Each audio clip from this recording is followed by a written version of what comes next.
From Wakefield, it's the Nolan Carr Night Show, inviting you to join Nolan as guest this week, Rafael Solis, the show. And now, ladies and gentlemen, here's Nolan.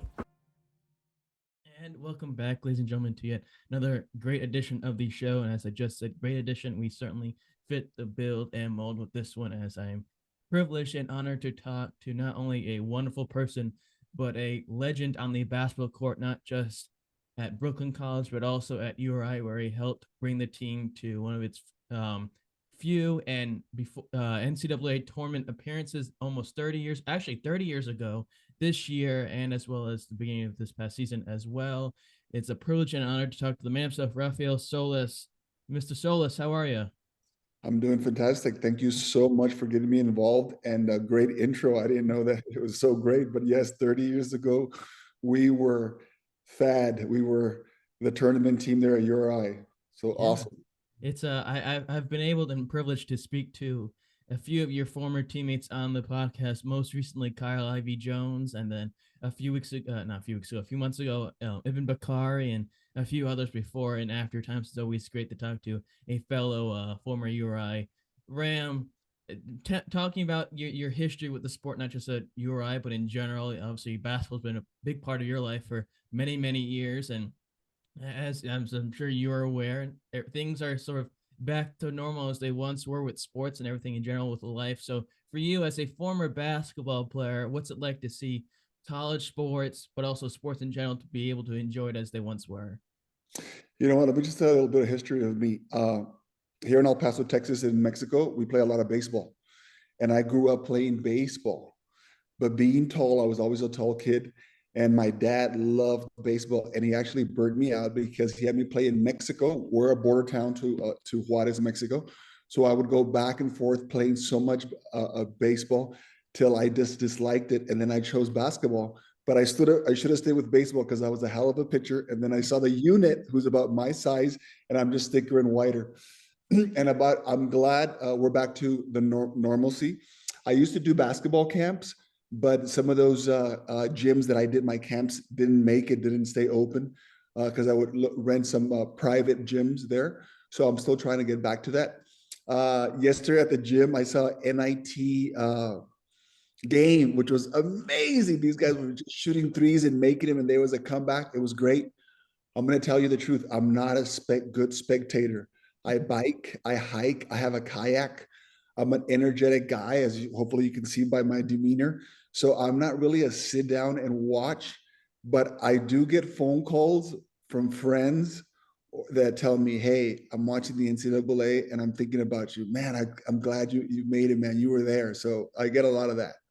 Well, that's always great. And I'm sure for yourself to still, get that all these years later after your college time. And it is always a beneficial thing. You just talked about baseball and growing up in Texas near the border of Mexico.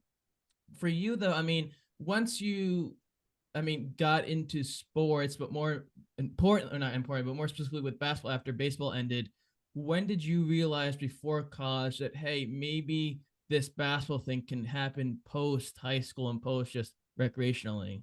You know what? I have a Cinderella inside a Cinderella, inside a Cinderella, inside a Cinderella story. So I have 4 Cinderella stories that hopefully we get enough time to talk about. Excuse me, I got a little bug and sometimes I get it stuck.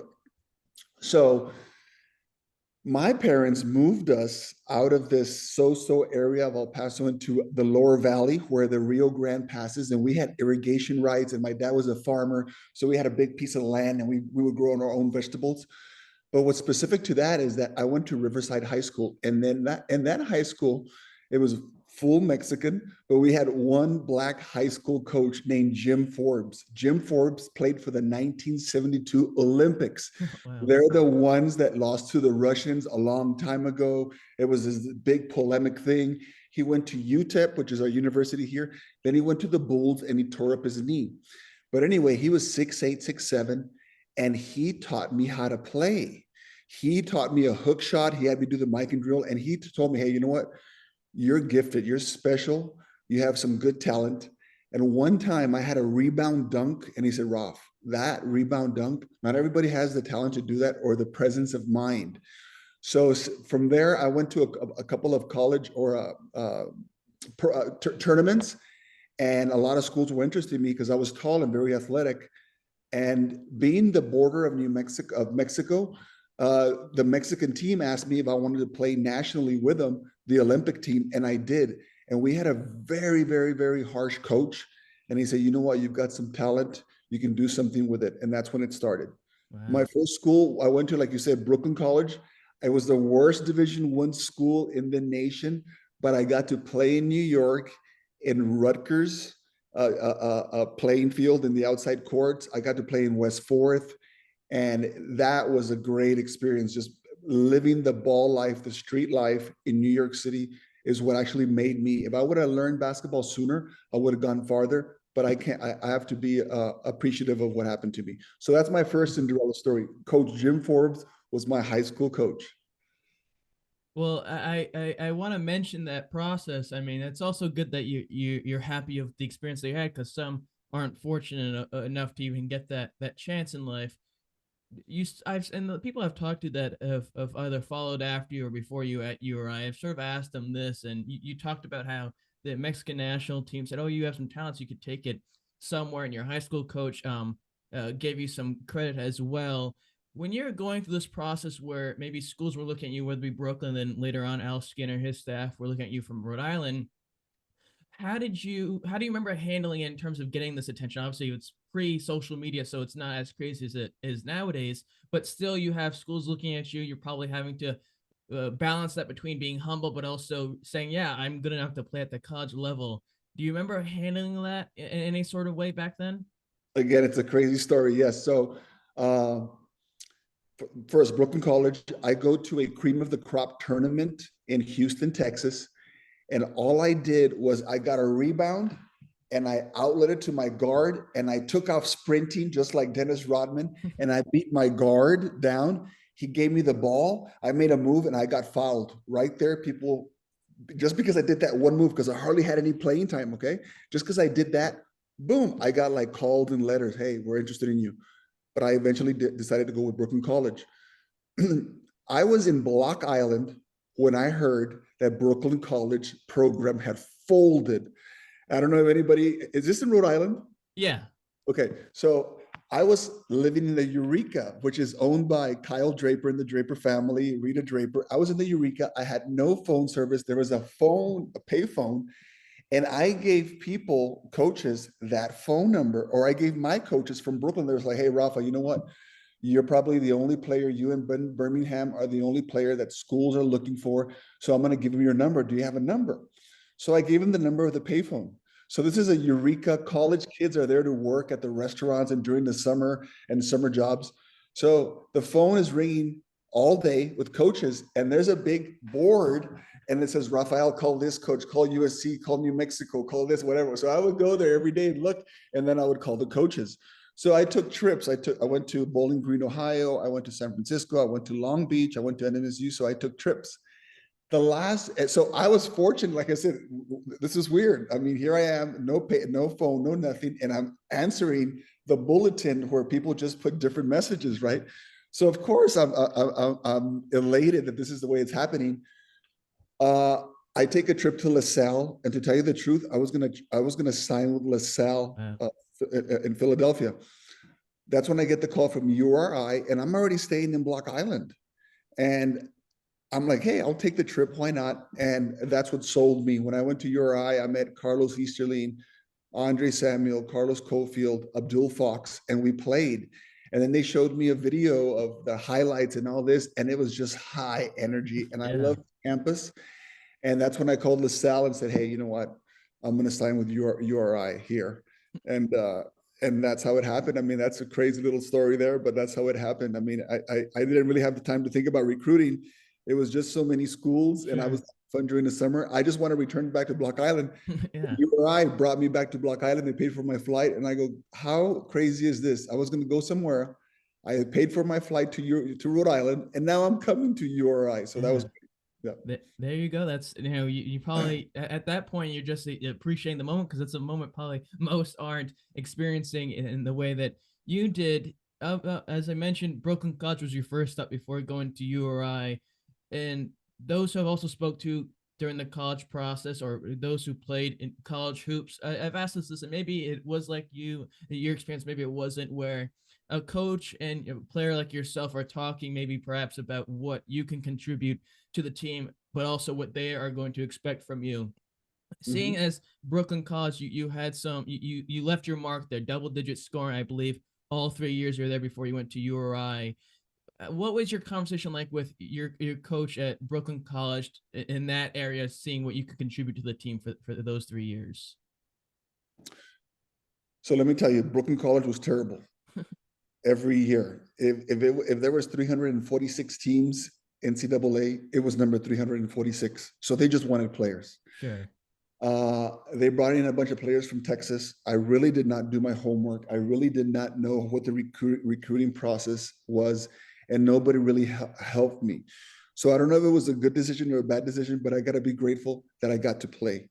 Sure. You said that I was double digit. You know what? I scored more than 1,000 points. Oh wow. I led the nation, and I'm not trying to just talk. I mean, I look back, or like I have articles. I led the nation. I was in field goal percentages. I was 3.33. I was third in percentage. I was third in the nation in Wow. field goal percentage. I'm sorry. And then I was going for a record that I didn't know. I had made 24, 25 field goals in a row. And to make the 26, I got it blocked. Oh, Yeah, and then I made six in a row. oh, there Okay. you go. So I had always great feet work. So they just wanted players to tell you the truth. They were always talking about rebuilding, rebuilding, rebuilding, but the team was really weak. It had very subpar facilities. It couldn't handle a Division I, and that's why I actually folded. Okay, so they were just happy to have players. Sure. I was happy to get just the playing time. I Sure. mean, we played big time teams, and I got exposure to what I could do. And I had a little jump hook that every time I got in trouble, I would just fake it and jump it, and it had a high percentage. There you go. So that's what got me to URI. Okay. Yeah, Little Kareem Abdul-Jabbar action, I guess. yeah. y- Not a full sky hook, a jump hook off 2 feet, boom, and I took it everywhere. Yeah. Hey, if it's not broke, why fix it? I believe, and according to Sport Reference, is a website basketball with stats and all that stuff. And I could be wrong, but I believe your first year at Brooklyn College, you played PC, where you guys would lose. At that point, though, in the Big East, or even in the A10, when you played in the A10 for URI, it was red hot. Playing against a team like PC in the Big East when at your time at Brooklyn College, do you remember of that game and the experience it was against that team? I do. I think Murdoch. There were two guards that were amazing. Of course, it's a big arena PC. Yeah, So we were in non-conference. We were a yeah, non-conference team. We were playing in the Big East. Uh, there was a big, tall white guy who was the center, but I was just banging and playing. The way they would describe me is I would have a shovel and a pick, and I would have it at my back, and I would just go to work. So there's a fan who's picking on me. Hey, New Yorker, you're a bruiser. You're mafia. Look at he. They were just on me and yeah, yelling, and I was hitting people, bagging, and I got my points. I got my jump hook blocked that time, I remember. But after the game, the person who was on me and like, mocking me or making fun of me or just on me, he said, "Hey, number 54." And I turned, he was like, "Man, good job. That was good." So that was a good thing, when the other crowd, the home crowd, and you're a visiting team, and they can be on you, ragging on you, but at the end they're like, "Hey, we appreciate your work. Good work." That was a yeah, lot of fun. PC was a lot of fun. And then we get to see them at the A10 and beat them in their home court. It was, yeah. yeah. That I don't know. I blocked a shot. I think Lou Rowe or somebody goes down, and he thought he was going to have a finger roll, and I came out of nowhere and like blocked it. And then my buddies, even when I run into them now, or it might be a restaurant or a bar, they're like, "Hey, Rafael, I was in San Diego, and all of a sudden I see the top 10 SPN plays of the week, and it was your block shot." oh, You there know, you go. yeah. So like, "Hey, I saw you. Hey, people who I haven't seen in years are like, 'Hey, aren't you Rafael Solis?'" Like, "Yeah." "Hey, well, I saw this and I remembered you." So that was a great experience. Hey, and even if you lost the PC at your time with Brooklyn, you got your revenge when you were a Ram a few years later. So it's always a good day to be a Ram. You talked Yep. about all the places you played with when you were in Brooklyn and New York, all the different parks. And of course, the mecca of basketball locations in New York is Madison Square Garden, where St. Mhm. John's played. And I believe you played them your sophomore year at Madison Square Garden. Memories of playing against not just that game against St. John's, but of Madison Square Garden if you had played there before St. John's. You know what? Actually, we never played at Madison Square Garden. We played St. John's at St. John's with Malik Sealy. Remember Malik Sealy? Name doesn't sound familiar. Yeah, he actually passed away in Mm. a terrible car accident. It's a crazy story.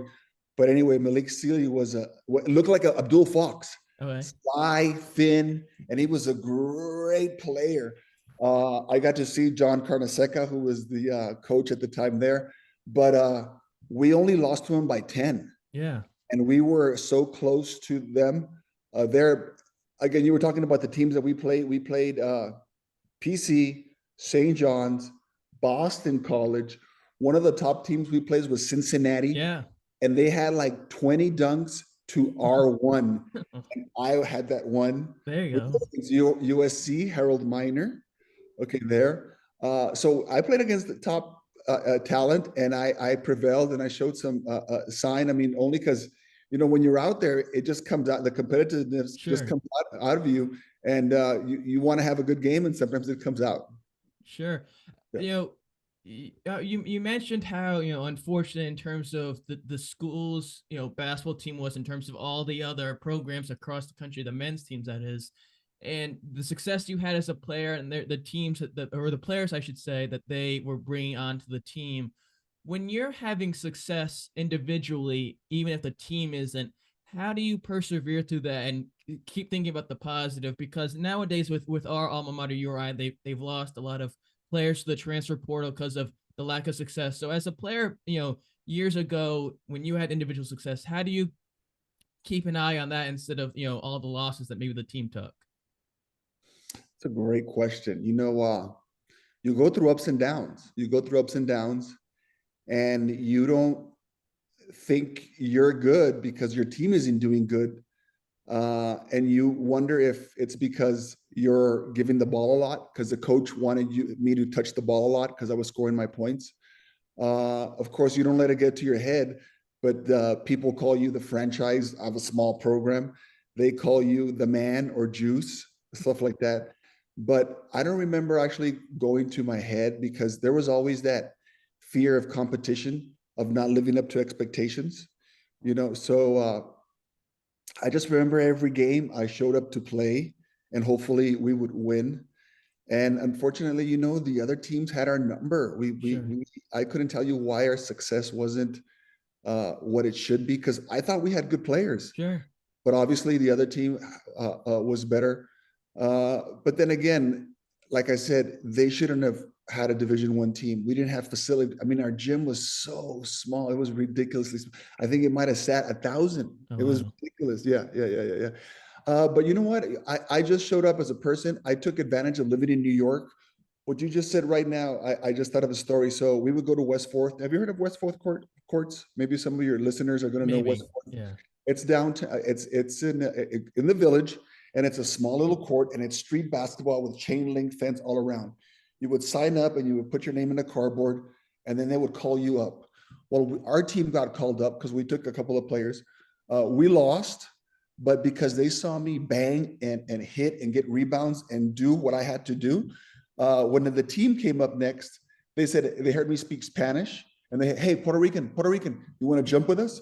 So I jumped with it. So I kept on playing because teams were picking me up because they There you needed a go. big man. So that was nice about New York, the street ball. Sure. After your 3 years, you decide to go to URI, and besides Al Skinner being a New York man from New York, I should say, the team was sort of having this renaissance in terms of pushing after. When he first started, they had just a year prior to him getting there as a head coach. They had made the Sweet 16, and then they had a few rough years, and they were picking back up when you joined them. Leaving Brooklyn after 3 years, close to having 4 years and graduating from there, was there any regret about leaving, or were you excited to go somewhere else where the program deserve to be in Division One? So that's my second Cinderella story, what you just said. So I went from the last Division One team. Okay.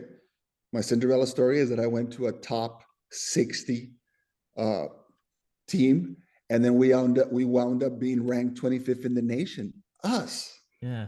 you or I, me coming from El Paso, Texas, going to this, being in one of the worst Division One schools that we might have won 7 games, we would go 7-20. Before I entered URI, I mean, I'm sorry, Brooklyn College, it had gone 4-24 or 4-20. We won 4 games, and 2 of the games were against Division II schools, you know. I'll tell you how terrible we were. But that's my Cinderella story. I went and I was like, guys, there's no rats or cockroaches in the locker room. They do our laundry. I got a mirror, a blue mirror with a basketball court, and they had my name, Rafael Solis. I got per diem lunch money. There you go. I mean, that's my division. I want to cry. That's my Division One story. Is that Cinderella story? Is that I went from the bottom to the very top. I made it, and look at, we made it at Keeney Gym. Yeah. It was fantastic, fantastic. So no, I didn't feel any remorse. I was actually ready. You just made me think about it, about what happened. I was ready to get out of New York. It's not for everybody. There's a lot of people. I did enjoy my time there, but URI is God's country. Rhode Island, South County, all that. It was, excuse me, it was just amazing. I remember shopping at Stop and Shop. There you go. I was just getting oranges and fruit, and people were like, "Hey, aren't you Rafael Solis?" Oh my gosh, you know.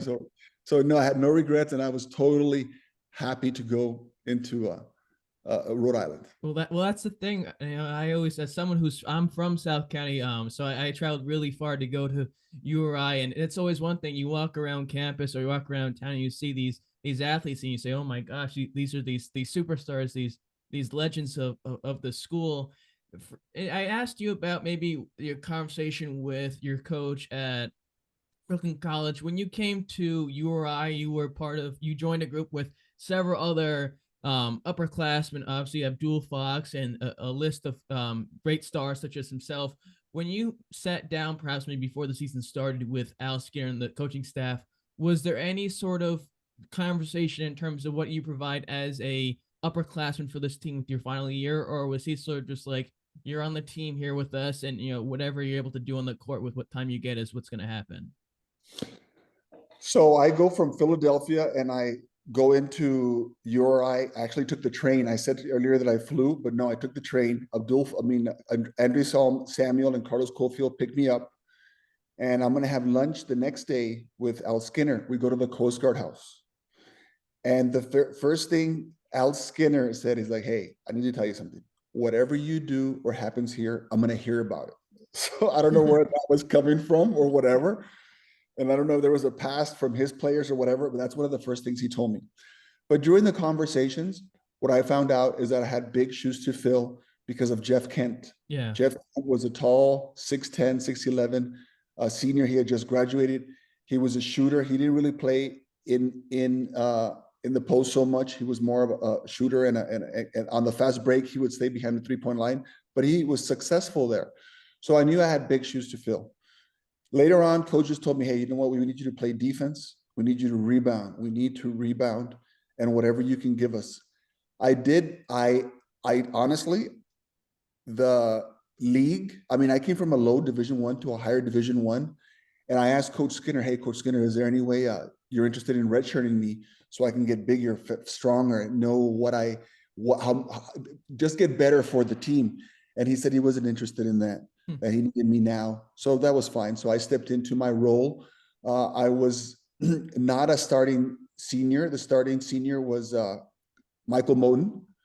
But during the half of the season, coach, I guess out of respect of me being my last year, he said, "Hey, there's a new starting center. It's going to be Raf. It's going to be the new starting center." But basically we shared the role between Michael Moden and Damon Collins and Rafael Solis. We shared the center spot.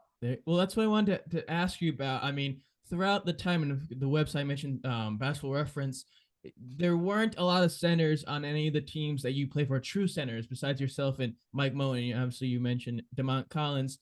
For a situation like that, whether it be URI, where it's more guard or forward, oriented team where they're fighting for more minutes amongst a lot of players. Was it a rewarding thing for you to not have to worry about fighting off so many different players for the center position compared to just yourself and Mike?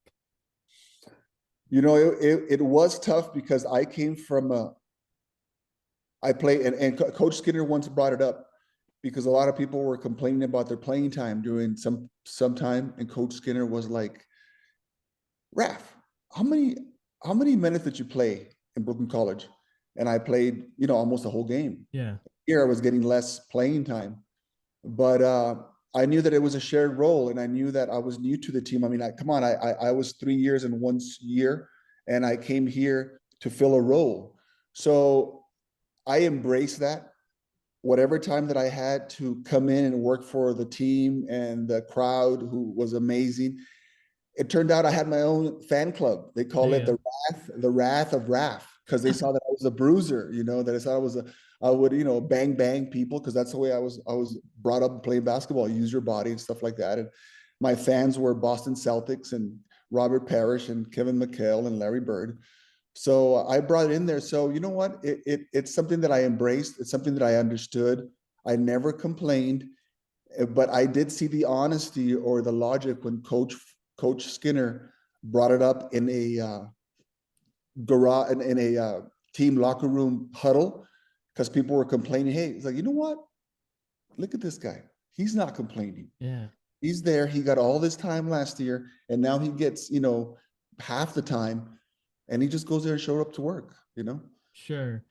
Now, maybe it's different for Abdul Fox or maybe some of the other guys who were there for all 4 years at that point, who saw the transition from the team from maybe losing seasons to then a success season as it was, where you guys would make it to the NCAA tournament at the end of the year before losing to UNC.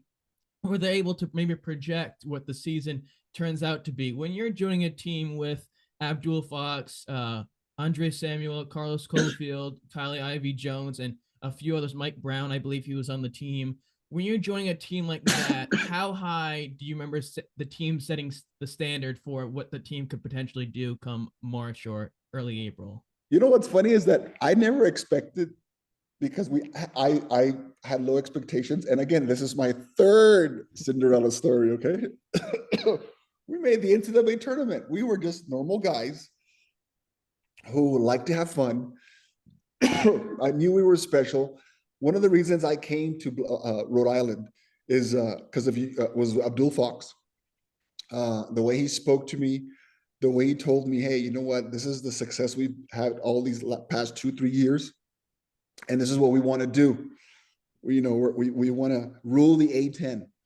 And again, I come from a non-conference background because I played, open. So, so my expectations were low of what had actually come out. To finally find out that we're going to make the NCAA tournament with a bunch of normal guys who they were listening to rap, they were fighting over stuff, there were arguments, there were ups and downs. But then when we got to the court, we just played together. We gave it all. We played defense, and coach was big on defense. And I remember making a couple of key steals in some games to help us put in my jump hook. And the guys were like, hey, Solis, hey, yo, hey, welcome to the big A10. When I first, I think we beat Virginia. We beat with Ricky Robinson. It was this big, huge black guy, strong. And I remember they did a bounce pass, and I unhooked and got it and gave it to Abdul Fox. And he said, hey, baby, welcome to the Big Ten. I go, this is the way it's going to be. They always were telling me this is the way it's going to be. We're going to play this guy and Dinkadare and all that. So, we just, again, we appreciate the time that you have, appreciate the players. Did I expect it? No. That's why it's a Cinderella story, because I went from the lowest Division I to the top 25, making the NCAA tournament. So thank you very much. That's my third Cinderella story. Yep.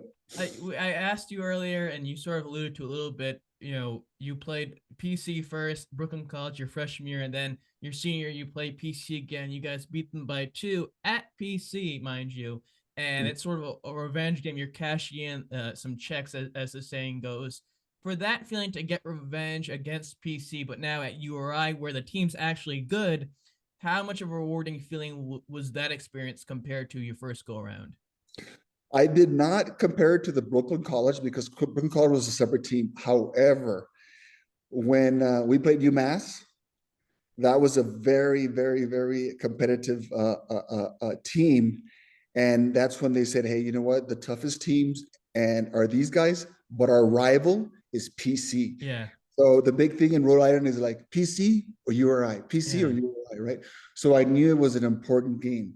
So to beat them just for Rhode Island and just for our bragging rights was so much fun. I mean, there was so much competition. There was crank calling. They would call you, is this the real Fox? Because there was another Abdullah and Abdul Fox. Abdullah was for PC. So is this Abdullah? Anyway, there was a bunch of talk before the game, whatever. So the big win was that we got it, and I was just elated. I mean, I would see the fantastic faces on the guys, and I knew that it was special. Again, because I was a newbie. Yeah. You know, I was a newbie, and I just wanted things to come out the right way and come out strong. That year I mentioned the Big East was a big, stronghold on college basketball in the early 90s and of course until later into the mid and late 90s as well, compared as well to the A10 conference where URI, George Washington during your time at URI and during the early 90s was successful, UMass, Temple, schools of that nature, George Washington. Those games later on the season, late winter before the A10 tournament, playing against those teams on a weekly basis, what was it like for yourself, seeing as this was your first experience with the A10? You know, it was much better basketball that I came from. Okay, so I did a lot of studying of players. I actually, on the sneak tip, I went to hit the weight room because I knew that I was overwhelmed by some of the strength and some of the players because I came from a low Division I school. So I did say, hey, you know what, you have to get better during the season because these are real players. Sure. And the team wanted me to, Coach Skinner wanted me to get defense. So I took it upon myself to eat better, take care of myself, and just, be a true student athlete while I was there. But again, it was a Cinderella story because I was playing in big stadiums every day now. Sure. Whether it was home or away. Away, we called the fans the monster of 1,000 faces because they're like, yeah, blah, blah, whatever. And that was just an amazing feeling to go into the shoot arounds and playing on a nice basketball court. And then showing up to the game and have it packed and have the band and all that. So it was, you can't describe it. Sure. You can't describe it. And I'm sure for you playing, where you played for Brooklyn College, Roosevelt Gymnasium, the small gymnasium that's one thing. But then playing Keeney Gym where it's crunched just as well, and everyone's on top of you, even when you're passing the ball in from the baseline, is a whole nother experience you probably weren't expecting coming to your eye. By the end of the regular season, you guys find your rhythm after a few win streak and lose before the A10 tournament. When the regular season ends, you're getting ready for the A10 tournament, that first round matchup. Where's the team's mindset? Where's the team's view looking towards postseason opportunities? Well, that's what I was informed that if we win 2 games or if we win the A10 tournament, we'll have an automatic bid to the NCAA. Okay, and Abdul Fox was the leader for that. I remember him talking about it and him describing, and me asking questions to it. So this happens, if this happens, like, yeah, so this happens. So you know what? I just knew it was so important, and I had to show up to play. No matter what time I got, I show up to play. I think there's a picture where we're playing GW and Dinkadare, and it came out of New York Times, and on top is Shaquille O'Neal playing Patrick Ewing. So it's a big article in New York Times, and in the very bottom, they have me grabbing a rebound. And I remember they told me, hey, it was already like the last game. You have to get that rebound because if it's a free throw and somebody missed, and I grabbed the ball, and Dinkadare and the other guy fouled me through the back, and it came out of New York Times, and it says Rafael Solis is entangled by Dinkadare and somebody else, and I grab it here. So I tell you, the fever, the fury of playoff season was on when we were going to be participating in the 18 tournament. We were going to play all the hard teams again, Temple, GW, West Virginia. We had to just come to play. What do you remember what happened? Did we win the first one? I believe you guys won the first one against GW, then you lost the next one to UMass. Okay. And then so we were knocked out, right? Yeah, knocked out. Then the next was the first round against Purdue in the NCAA tournament, which I want to ask my next question against that game. You guys lose to UMass in the second round, who ends up winning the A10 tournament, although they made it just as far into the big dances. You guys did. The matchup against Purdue, a big team as well. Obviously, they just got upset in the big dance this year.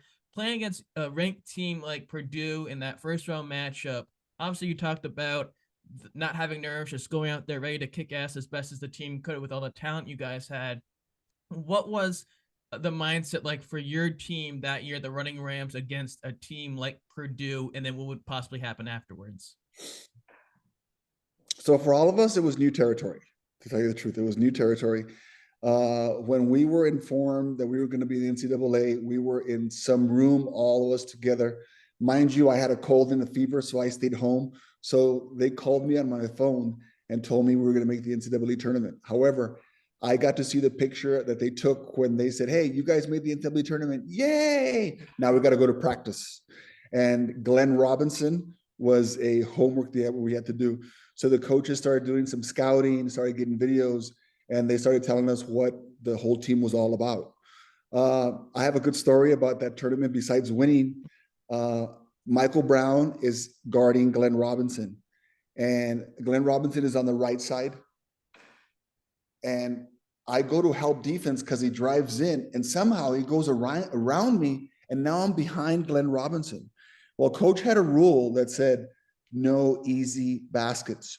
So I see that Glenn Robinson is going to go dunk it. So what I do is I go and I follow him and I grab him so he won't get up. He still goes up and he dunks it ugly. Oh my gosh. Ugly. He dunks it, boom. He turns around, looks at me in the eye, spanks me in the butt, and he says, but good defense, baby. Anyway, and then they made that dunk a commercial because they were like, March is for March Madness. M stands for Monster Dunk. And they show that dunk of Glenn Robinson dunking on me. Again, we had to just get ready to play. I mean, we already made it to the tournament. The mindset is like, hey, we have to fly to this place. We have to stay in a hotel. We have to practice. And there's a little bit more glamour and a little bit more showtime because it's the NCAA. So we had to share. So we had, URI has this time for the shooting hour because Memphis or Arkansas or whatever team made it has it from this time to this time. Right. So while you're there, you're in the sauce, rubbing elbows with other big teams, and you're like, yeah, we made it too. Yeah, all right, good luck. So that was a lot of fun. That was a lot of great energy. And by talking to you, I'm actually remembering. Actually, I never had thought about how we shared the court with other teams, but talking to you, asking me questions, I'm like, hey, that's right. Remember, they had to go and it was all like scheduled. So it was fun. That next round, unfortunately, was the last step on URI's Cinderella train, as you guys would fall to eventual champions led by Dean Smith. His final championship he wins to UNC, fourth seeded UNC in the second round. Looking back on that, I mean, obviously that they take care of business, unfortunately, and sort of whoop up on our Rams.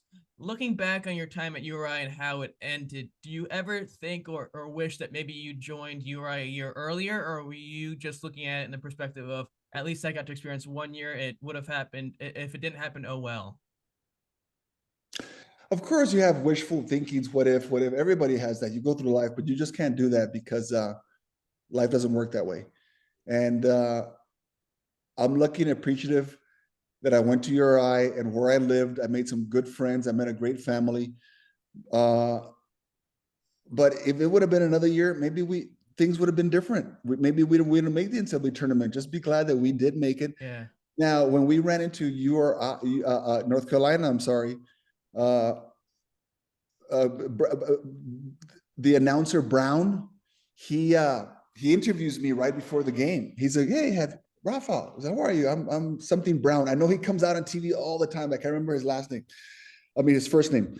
But he says, how do you feel about going against North Carolina? It's like, I feel good. I feel good. And about Eric Montross, I was like, no, I'm fine or whatever. And then he asked me, were you able to sleep last night? And I said, you know what? Actually, I didn't sleep. I didn't sleep a lot last night because I was thinking, oh my gosh, North Carolina, Yeah. 7-footer. I don't want to embarrass myself on national TV, which I did. Guess what? He dunked on me on national Sure. TV. But I have that picture, and it shows the picture where I go up and try and block it, and my hand gets stuck underneath. Oh. Actually have a torn tendon on my hand. I'm a basketball coach and trainer now, and I go, guys, you want to show failure? Look, I go up against Eric Montross, and my hand gets stuck, and Eric Montross is dunking on me. So I'm under the rim like this, and Eric Montross is dunking on me. I go, guys, look at my hand. It's stuck under the rim, and that's why I have, I don't know if you can see. Can you see this little bulging thing? No, I can't. Okay. So I have this little bulging Achilles tendon right here, and this finger is crooked, and I can't straighten it anymore. That happened because my hand got stuck, and I was going up with so much power. So if I would have gone like this and hold the ball, I would have held them, and it would have been great. So what if? Yeah. Fortunately, I'm able to teach kids, guys, that's failure. And the kids tell me, Coach, at least you were able to do that. A lot of people don't. After the basketball game, oh, no. When they introduced the centers, and now starting center for North Carolina, and now URI, I wanted to intimidate Eric Montross. So what I did is I squeezed when he shook his hand, I made sure I grabbed 2 fingers because his hands were huge. And I squeezed 2 fingers as hard as I could. Like, dude, you're on for a game, man. And that was a game. Yeah. After, I mean, looking back at it, I mean, as we said, 30 years later was when that tournament happened and that season was. And although your time with them was brief, to look back at it and still have some of these relationships with some of these guys you played with, even if your time wasn't like theirs, what does that say about the culture that program was cultivated by with Al Skinner and his staff and the rest of the players that welcomed you so warmly into that family? You know, a lot of it is timing, genuinely being a people person or a team player, and luck. Because you know what if I wouldn't have transferred from Brooklyn College? Brooklyn College wouldn't have folded. It wouldn't have forced me to make a move. Sure. It wouldn't have forced me to go look for something else. I probably would have stayed at Brooklyn College, played a senior, and had a losing season again, get my degree, and that would have been done. Yeah. But for the graces of who knows what, the basketball god said, hey, president of Brooklyn College, you cannot support a Division I basketball team, so cut it out. Because they cut it out, and because I was a player, the teams, my coaches say, hey, Rafa, you and Brenton are the ones we're going to help. And now we came here, I went to URI, and I just met a good group of guys. And I know every team says, you know what? Oh man, it's just a group of guys. We're all a good group of guys. Yeah. You know, we all want to be respectful and fun. And then we're hardworking. I was a hard worker. I love to lift weights. I like to run. I like to do the extra. So I think that was the edge that I had and I could give my team. And everybody else was the same, had a killer instinct. Abdul Fox, Michael Brown came from California, and we had him in our team, a good 6'7" player. Andre Samuel from New York, and he just had an amazing move. Carlos Easterling had that little spark where he would throw himself, and he was bald, and we would slap his head as hard as we can just to, you know, animate ourselves. So you know what? It was just the timing, the camaraderie, and the luck. You know. Yeah. Tell you the truth, you know. Now, you know, all these years later, exactly 30 years later, your former alma mater URI is entering in a new era, and I don't know how much you've been paying attention to the program since you graduated, but they have a new coach, Archie Miller, who coached at Dayton and Indiana, and they didn't have that great of a season this year. They had a losing record. They're losing guys to the transfer portal. With this new era they're joining in, what do you hope that this new coach of the program brings to the school, but also helps bring it back to the success that it was while you were at URI? I think the facilities have all the potential to be a great basketball team. I'm going to tell you the truth. I'm not a good spectator sports. Even when I lived at Rhode Island after I graduated from URI, I wouldn't go to the games because I'd be too upset when I'd see people not hustle or they lose or whatever. I wasn't just a spectator sport. I've never been. I don't watch football. I don't watch basketball. People are like, "You're crazy." I was like, "Dude, I'd rather be kayaking and biking and hiking, something like that. I can't sit down." But of course, I'd like to go back to URI and be like Allen Iverson and kiss the floor. When he kisses the floor, because that was special. A year was special. And of course, I want success for the team and the school and more anything the people. Because just like you said, hey, you're saying, hey, what do you expect from the school? Hey, who doesn't want to have a local winning team? Yeah. When I got to URI, when I was going to Block Island the very first time, and a taxi driver picked me up from the train station, and I said, "What's this school?" Because we were from 108. We were going to Block Island, 138 to 108. And I said, "What's this school?" It's like URI. I was like, "Oh man, basketball program. Oh, they've been very, very successful. They made this tournament this year. We expect a lot from them. A lot of people do like their basketball around here." Yeah. I can tell you, I wish they were successful in that. Can I tell you about my fourth Cinderella story? Yeah, go for it. Yeah. I know you got ahead. So my fourth Cinderella story is that when we beat North Carolina, coach asked me, "Hey, do you want to be part of the press conference?" When we talked to, because we lost, and we were all crying, we were upset, we were down, and I say, "No, I don't want to be part of the. What can I say?" And then I said, when they're leaving, I go, "Coach, you know what? I do want to be a part of it. It's the last time." So I said, "You know what? I'm gonna enjoy this last time, even though we lost. It's awesome." So I go to the press conference. Nobody asked me any questions because I just got dunked on by Eric Montross and I got my butt kicked by a center. So coach makes the decision to change all our flights to go back home that day, that evening, afternoon. So we do. So while I'm walking around the airport, somebody says, "Hey, aren't you Rafael Solis? I just saw you on basketball. You lost against North Carolina. Holy moly." So the guy, even though we lost, he was like, "Hey, you watch it." He saw me on TV. So when we fly in, I'm one of the first ones to go. And as I'm coming down, this is my Cinderella story. I've never had this happen to me. The airport is packed with, and this is like a segue to what you asked me about what people want. The airport is packed. The governor's there. Police are there. The whole place is packed with URI people. I want to cry. I'm getting goosebumps. Clapping. As we're coming down the escalator, everybody's clapping for us for the great year that we had. So that'll show you the heart that the town, that Rhode Island has. They were like, "We watched you play from the young to the old. It was so great to watch you guys. It was so great to, sorry about that. It was so great to watch you guys. You guys were amazing. Thank you so much for the memories from young to old." And I just remember crying and like, oh my gosh, we made people happy. We people saw our hustle, people saw our work, and here's people who are appreciative. So that's when I became a Rhode Islander.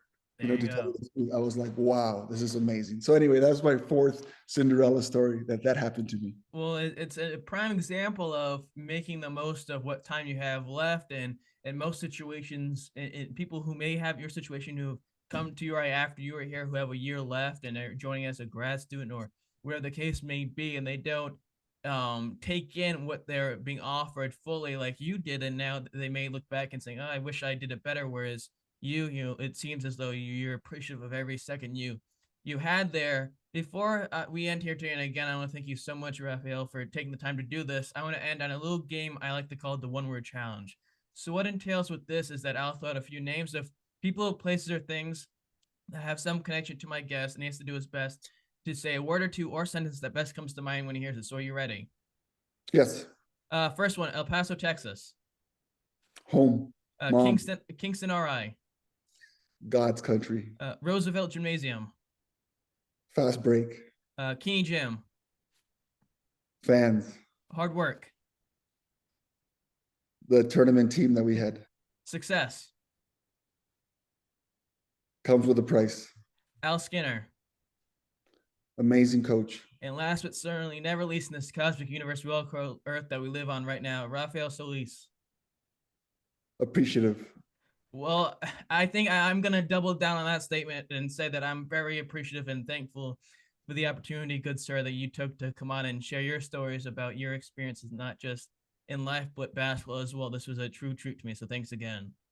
Hey, thank you, because you made me rethink a bunch of things and brought out the nostalgia of what it was to be a URI basketball player. Thank you. I really appreciate you. Well, the thing is, and I'll say this, although URI is not one of the standard barriers of college basketball as UNC, Duke, and Michigan State and so forth, is that there still are some diamonds in the rough, some successful, legendary players, gold standard that have come through this program, such as yourself. It's always a treat for some little kid from Rhode Island that grew up watching the program to talk to people like yourself. This was a treat. And for all those out there who enjoyed it, because who the heck wouldn't? And down the line, when my guest this week gets inducted into the Brooklyn College Athletics Hall of Fame, you're going to say, oh my gosh, you should subscribe to the podcast. So like, comment, share, subscribe, all that fun jazz. Follow on Instagram, Nolan Carr Night Show, and Twitter, Nolan Carr Night. In the words of Johnny Carson and Dino shows, certainly like this one. I bid you all a heartfelt good night. Till next time we talk again. See ya.